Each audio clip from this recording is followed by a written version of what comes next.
Hello and welcome to Founding Fuels 2025 in Review, our special year-end podcast series where we revisit the forecasts made during the World in 2025 masterclass in January and reflect on how the year has actually unfolded.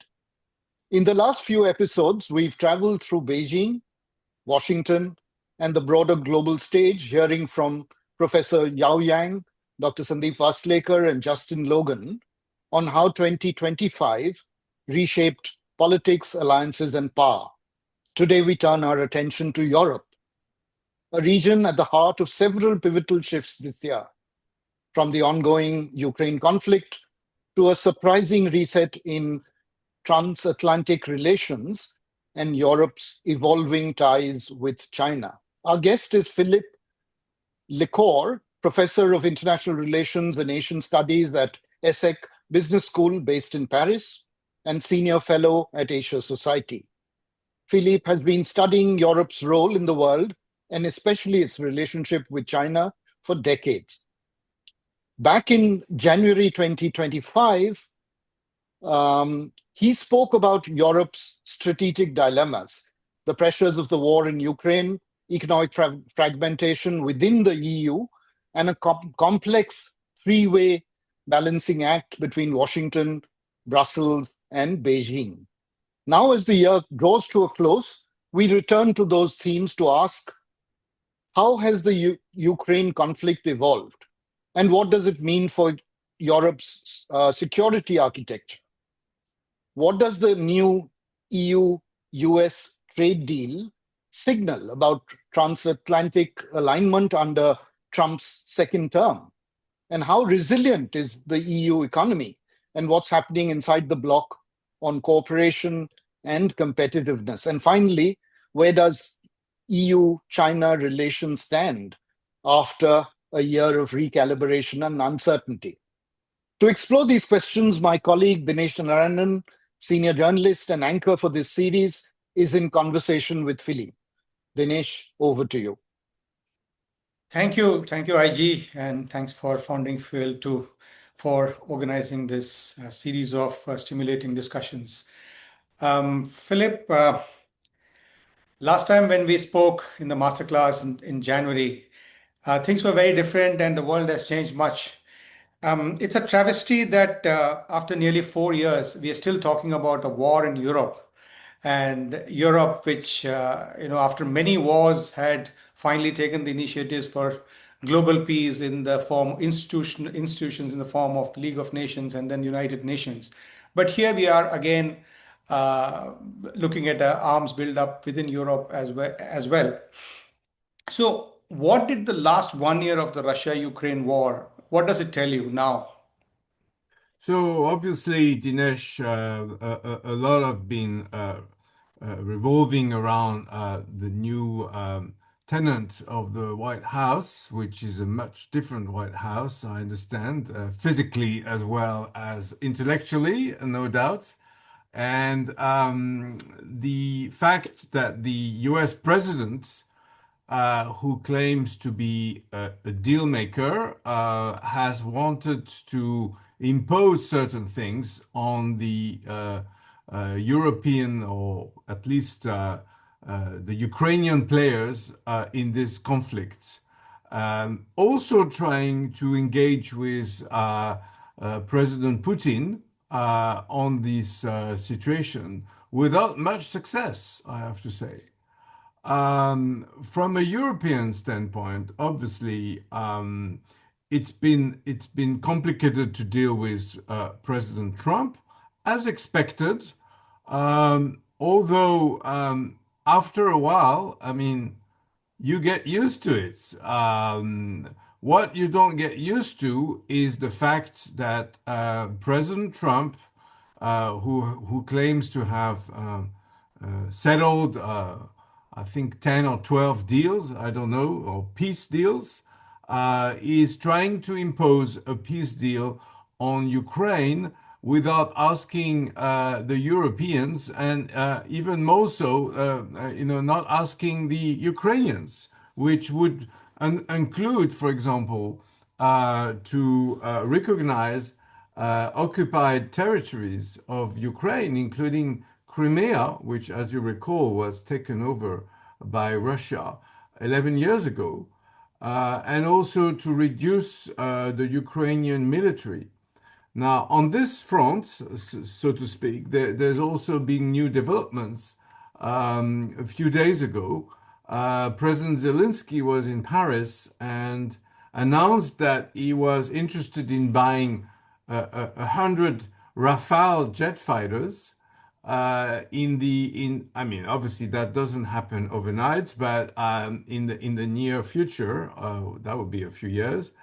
And he said the same thing to Sweden. And is this is not something that was probably very nice music to Mr. Trump's ears, as he basically tries to convince countries, including those in Europe, to acquire more U.S. military equipment, which is a complete contradiction, asking us to sort of rise the defense budgets and to become strategically autonomous. You cannot be strategically autonomous if you buy defense equipments from another power.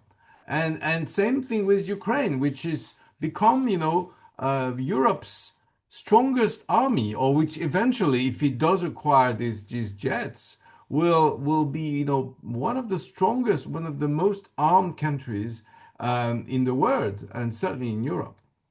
Which means Europe doesn't really want that to happen. Well, I mean, again, there's been this secretive deals handled by, Steve Witkoff, the famous special envoy that President Trump is using for different conflicts. And I'm not sure how much the Ukrainians have been consulted. Europe is not like the Middle East or Southeast Asia, and the Europeans are very concerned about what Russia has been doing to Ukraine. There've been over the past year a number of drone incidents Right. in NATO countries as well Yes, as in EU Poland. countries, Yes. Poland, I think Estonia or Latvia. Yeah. The Polish are very concerned. As you know, Poland is got I think 4.5% of his GDP. There was another incident with Russian warships in UK waters as well. Yes, that's right. So, there are plenty of evidences that Vladimir Putin is not about to end its attacks of various kinds towards Europe, and the United States uh, doesn't want to withdraw from NATO, contrary to what some people expected, but wants to keep an upper hand. And President Trump was fairly pleased with the outcome of the NATO summit last Right. June in The Hague, where European countries agreed to spend 5% Yes. of their budget on defense. Now, Yeah. we'll see if that ever happens, because Poland is actually the one that spends the most, alongside Baltic states, which are very close to Russia, obviously. But many others, including in Southern Europe, are not remotely close to this, and they are not getting used to having a war economy, which we're getting closer to, because the Russians, which are building or have been building a war economy, will continue to do so, and are not showing signs of peacemaking with any of their neighbors, and somewhat trust that the United States will perhaps disengage from Europe, or at least will become more ambivalent about the situation in the long term. Yet Europe felt compelled enough to sign a very lopsided trade deal with the US. Yeah, well, you remember that meeting between President Trump and the European Commission President Ursula von der Leyen, which ended with a 15% tariff against the 10% that the UK got. Um, the amazing thing is that this meeting took place in Scotland, of all places. President Trump sort of drives the agenda. The other similar meeting I can think of is the EU-China meeting that took place in Beijing, where the Europeans also had to go and meet the Chinese leader in Beijing, even though he was supposed to travel to Europe. So it shows the sort of the uncomfortable position of European leaders that have to compromise with either the United States or China on many things, including energy, defense, technology. And this is a time where Europeans are not only reflecting, we are, as you know, in a transition time with new leaders or leaders that are about to leave the stage in the next year or two, like Emmanuel Macron. Domestically, there are issues. Economically, people are concerned about the impact of climate change. They are concerned about maybe the fact we're not exporting enough and that countries want to export more towards Europe, especially China. This is really a time for reflection, but some people are also calling for action, especially on the technology aspect, because we feel we're lagging behind. Yeah, in the past 1 year, have you seen anything concrete within Europe? And we saw the Mario Draghi report, which called for 800 plus billion dollars of investment every year. You can hardly see that happening, even though Europe has committed to invest $600 billion in the US as part of the trade deal. So, have you seen anything over the past 1 year, apart from reflecting over what Europe should be doing? Any concrete moves in any countries that might sort of mitigate the situation for Europe?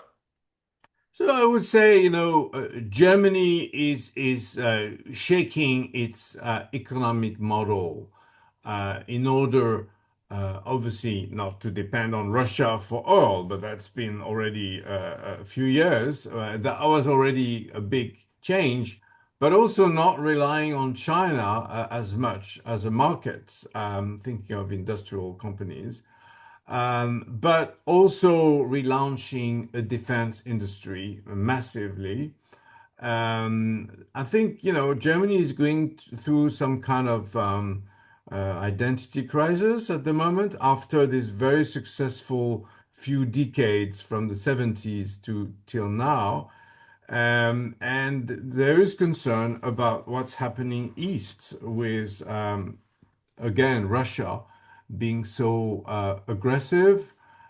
Germany is next to Poland, and Poland is obviously as seen, drones flying in its space. And as we know, the Poles are usually the most concerned about what Russia is doing. Unfortunately, I feel maybe there hasn't been enough of a unified approach to all of this. So some people still use the wording strategic autonomy, which would obviously include defense as well as investing in technology.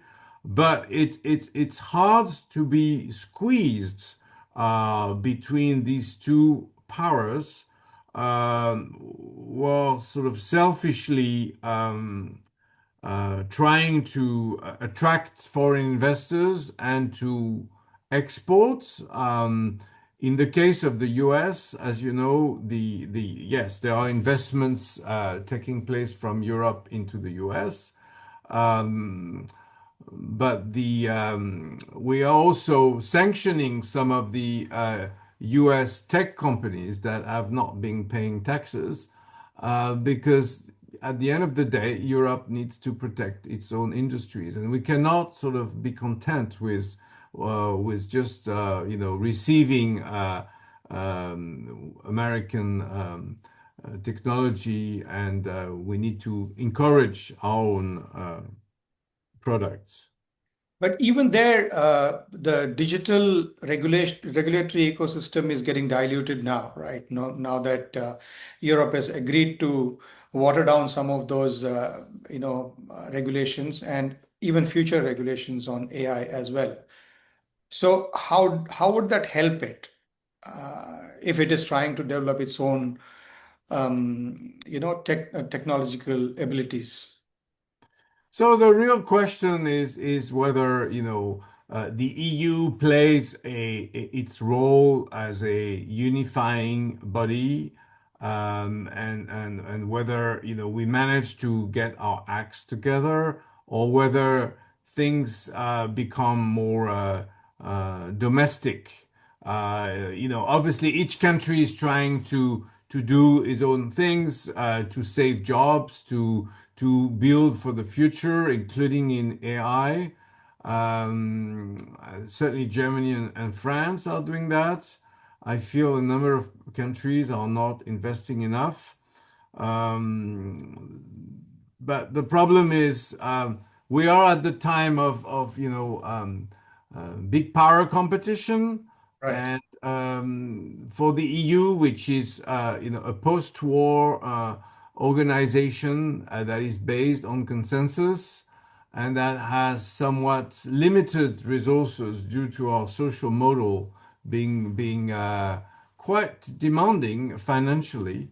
This is the issue. I feel maybe, despite what Mario Draghi and others, Enrico Letta and other leaders who've written reports have said, we are still not there in terms of investing for these key technologies. The one that is working quite well is the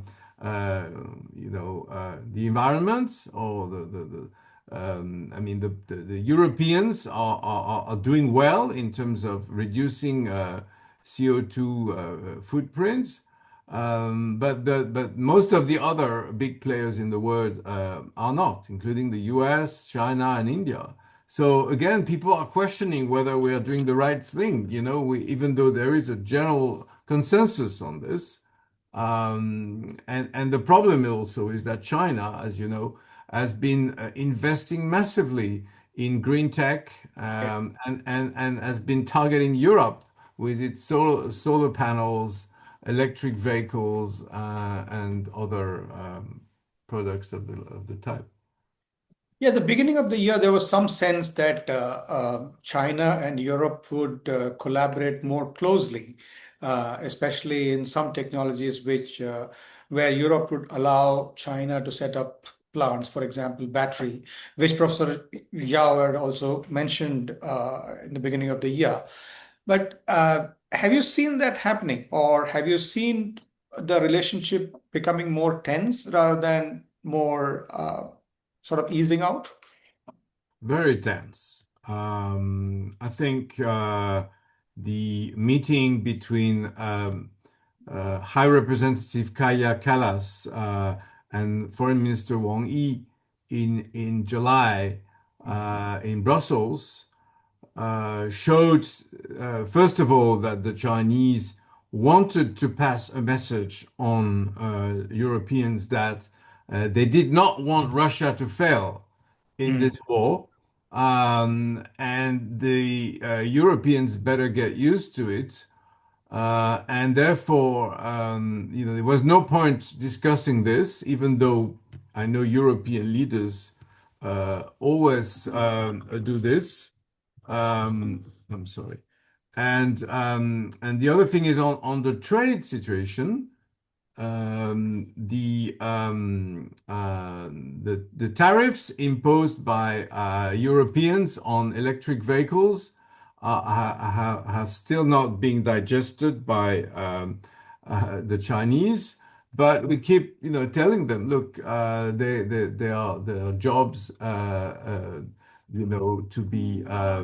be lost possibly, and we need to protect the job market in Europe, and we need to encourage car manufacturers to invest in the future. And therefore, if we're buying, so some of the countries in Europe, including Spain and Hungary, have made the mistake to perhaps welcome too many foreign investors, including Chinese investors, as opposed to investing for their own car manufacturing industries. So you have a situation where the external circumstances are becoming extremely tough for Europe, which were tough in the beginning of the year and has become tougher. You have a cost of living crisis, which is also not gone away really. I mean, it's sort of not worsened probably than the beginning of the year, but it's still there. There are social issues coming up in various countries, for example, Spain, the Netherlands, Germany, where the far right is sort of gaining. It was gaining earlier, but there seemed to be some sort of a setback. But now again, those voices are becoming louder and probably might see a reflection in the coming elections in various places. So, do you think European cohesion itself is under threat right now? Probably since the Brexit, the last time such a threat happened? Um, well, yes and no. I think, the it's true that you always have one or two countries, I mentioned Hungary in particular, that always trying to do things a little differently, and that has been upsetting the union's strategy. But we don't know how long Prime Minister Viktor Orban will remain in power. I mean, he's facing elections in the new year. Secondly, I think on the big issues, despite what I said earlier, there is a consensus that Europe needs to get its act together. And it may be complicated to achieve strategic autonomy, but we know that the future is not about giving up. And for our new generations, for the 500 million people living on the European continent, and a continent that is also demographically not doing very well, although you could argue many other parts of the world are not doing well neither. Um, I think the EU concept is still there. The problem is with Trump, Xi Jinping, Putin, somewhat Narendra Modi. It feels like the European approach to international relations, the post-war approach, the rules-based international order. When you hear Donald Trump uh, uh, addressing the Chinese leader with the G2 concept, I mean, which didn't get much feedback on the Chinese side, by the way. This reflects the way that he's seeing international relations, and of course, Europe is built on consensus with 27 members around the table, um, and and and um, and so we feel, I think there's a shift happening in Europe due to this acceleration of history, and the relationship with the US will no longer be the same, even when Donald Trump leaves the stage. I think J.D. Vance's visits to Europe, especially the one at the Munich Security Right. Conference, changed, different perceptions of the US. So we have a situation where Trump has changed relationships across the board all over the world. And everyone is pretty much agreed that even if you crack trade deals with the US, the relationship is not going to go back to square one. In India's case, for example, former Foreign Secretary Shamsaran explained it saying that there is no more square one left to go back to. So it's probably the case with Europe as well. Now, you spoke about European values, which is something, a point which you raised in the masterclass as well in January. As you're seeing it, those values are being questioned. Those values are being put under tremendous pressure right now. And like you said, there is consensus, but things are shifting. What would it take for those shifts to become even starker? Would a new administration in the Netherlands or in Spain or elsewhere, or maybe even in Germany, would it make it worse? Well, there's a new, I mean, the problem is each country, of course, has to be taken separately, and we're all facing this populist backlash. Yeah. Just like in the US, the election of Trump, Trump 1 and Trump 2 were all related to these decisions that were made, 20 or 30 years ago to deindustrialize. And that has been happening in Europe too. So how to reindustrialize Europe is very difficult because of the social model and the cost of living, as you said, but mainly the social model and the all the social security aspects that people have. Welfare states model. Yeah. So this is that, for example, you've seen this taking place in France with the parliament rediscussing a pensions reform that was voted 2 years ago and under Macron, but Macron kind of lost, as you know, a snap general election Mm. last year, which has led to much instability with, I think, three prime ministers in 1 year, and a situation where the left and the far right are in a position to vote against laws that were enacted in previous years by the very same president, but when he had an overall majority in parliament. So this is obviously this is not going to go away until spring 2027 when a new president is elected. But to be honest, the polarization that is happening in this parliament shows no signs of being solved. And in Germany, there's also the rise of the far right. The country that does perhaps best, which is run by a fairly rightist government, is Italy. Italy. Yeah. But again, Prime Minister Meloni has been trying to be close to Trump, but she doesn't have the same stakes in terms of like the defense industries. There is a defense industry in Italy. The real question is, for example, if you take the submarines or jet fighters, are Europeans to prepared to help each other and build a European procurement that would help a defense industry in order to give the EU a real strategic autonomy, as opposed to buying from others Right. and listening to the US president, who wants people to buy, US weapon systems in order to remain a big player, especially on the Ukrainian front. But obviously, the Americans don't want to get too much involved on this front. So, but they are not leaving NATO either. So this is there's a balance to be found in this situation.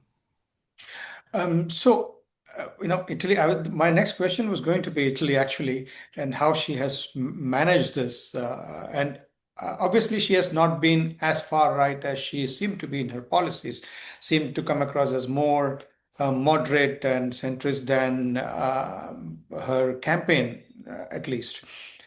Also, I think partly Italy's advantage has been the billions of dollars of funding it received during COVID, which has helped it sustain for a longer period of time, which cannot be said about the other EU states. So, are these the only factors which have helped her sort of manage Italy much better than the rest of the EU, if you were to look at it, and also her relationship with U.S. President Donald Trump, which has been quite good right from the beginning? Yes, the EU money has definitely helped. Of course, the Italians may not necessarily acknowledge this, but the irony is that now France, which has a serious debt problem, has now been given a rebate by Greece. I mean, France was at the forefront of helping Greece 10 years ago, as you recall, in the debt crisis. And France did not receive much funding because France was always considered, the second richest country and so on. But now the debt levels have been exploding, and the ratings by ratings agencies are coming down a little bit on France. So it's complicated because where do you find the money, and then borrowing is not a long-term proposition, because if you have too much borrowing coming from France, which is at the core of the Eurozone, it is destabilizing the markets, or potentially would. So Italy, as you know, the underground economy of Italy. I mean, always keep in mind that it is a massive, and you don't always know what's going on especially in the southern part of Italy. I would say Milan and Lombardia is doing well in corporate terms. But it's the deindustrialization is happening there just as well, and I don't think the U.S. president is going to help the Italian economy more than he's going to help any of the other Europeans. Well, thanks, Philip, and I'll pass on the baton back to IG for his closing remarks. Thank you, Dinesh, and thank you, Philippe, for that clear and somewhat nuanced tour of Europe's fairly complex choices in 2025. And with this episode, our series now spans perspectives from China, India, the United States, and Europe, each revealing how interconnected and yet how politically fractured the world has become. Philippe's analysis adds an essential European lens to this unfolding story. If you missed our earlier episodes with Professor Yao Yang, Dr. Sandeep Vaslekar, and Justin Logan, you can find them along with the key takeaways on foundingfuel.com. This has been 2025 in Review, a Founding Fuel series exploring how foresight met reality in a very, very turbulent year. I'm Indrajit Gupta. Thank you for listening, and see you in the next and concluding episode in this series.